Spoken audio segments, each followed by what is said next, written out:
Mukunda jewelleries వారి Mukunda silks ఈ నెల 23న దిల్సుఖ్ నగర్ లో గొప్ప ప్రారంభం. ప్రతి 3000 షాపింగ్ పై 3 గ్రాముల సిల్వర్ కాయిన్ ఫ్రీ. త్వరపడండి, ఈ ఆఫర్ ఈ నెల 23 నుంచి 30 వరకు అన్ని బ్రాంచ్లు వర్తిస్తుంది. జూబ్లీహిల్స్ ఎన్నికల్లో సిట్టింగ్ సీటును కోల్పోవడంపై బీఆర్ఎస్ నేతల్లో అంతర్మదనం జరుగుతోంది. గత 2 ఎన్నికల్లో భారీ మెజార్టీతో గెలిచిన స్థానాన్ని సానుభూతితో కూడా కాపాడుకోలేకపోవడంపై తీవ్ర చర్చ జరుగుతోంది.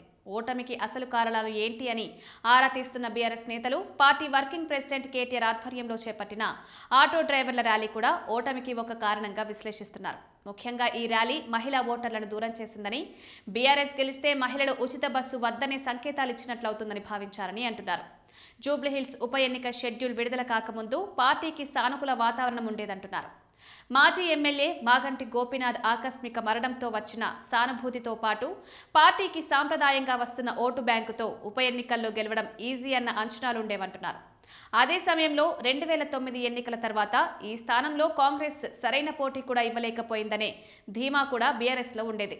ఉప ఎన్నిక కాకుండా జూబ్లీహిల్స్ నియోజకవర్గంలో 4 ఎన్నికలు జరిగితే 3 సార్లు మాజీ ఎమ్మెల్యే మాగంటి గోపీనాథ్ గెలిచారు.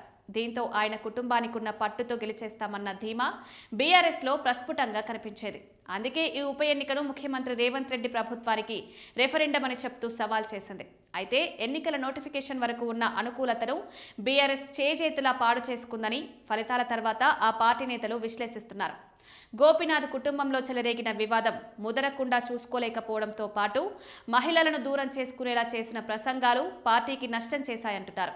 ప్రధానంగా ఉచిత బస్సు పథకంలో కొన్ని సమస్యలు ఉన్నప్పటికీ ఎక్కువ శాతం మహిళలు లబ్ధి పొందుతున్నారు. హైదరాబాద్ నగరంలో చిరుద్యోగాలు చేసుకుంటున్న వారికి ఈ స్కీమ్ చాలా ప్రయోజనకరంగా మారింది. దీన్ని దృష్టిలో పెట్టుకోకుండా ఆటో డ్రైవర్ల జీవనాన్ని దెబ్బతీశారని బీఆర్ఎస్ విమర్శలు చేయడం తప్పుడు సంకేతాలు ఇచ్చినట్లయిందని విశ్లేషిస్తున్నారు.